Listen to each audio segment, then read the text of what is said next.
Mislim, da je to darilo ravno pravšnje za 65-letnico in ravno pravšnje za medija, kot sta Radio Maribor in Večer.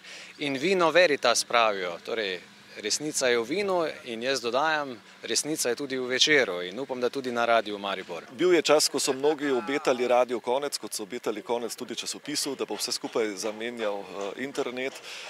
Vse pa kaže, da se temu ne bo tako zgodilo. Dobro, sicer sem že srečal tovornjakarja, ki je na avtocesti gledal televizijo, pa tudi nekoga, ki je peljal na pasu za počasna vozila in bral časopis, ampak mislim, da bo radio vedno stal medij mobilnih, tisti, ki želijo najhitreje slišati informacije, ki sicer niso vedno najbolj popolne. Časopis lahko to marsikaj bolje razišče. Vsekakor mislim, da se nam obeta lepa prihodnost, sploh v kombinaciji z svetovnim spletom. Tehnološke spremembe so zelo velike, to se pravi enkratne, to ni kaj reči, bi narobe govoril, če bi mi ne bili všeč. Imajo pa tudi nekaj slabih strani. To je čisto drugačno delo, kot smo ga mi imeli. Tu so zdaj računalniki, ko jih mi nismo imeli, potem snemalne mize so drugačne, mi smo prilagajali z mikrofoni kvaliteto.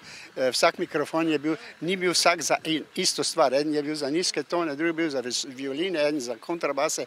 Mislim, ker so bili različni mikrofoni, smo z to kombinacijo tonsko kvaliteto zboljšali. Torej 65 let krat 2 ni nobene bojazni?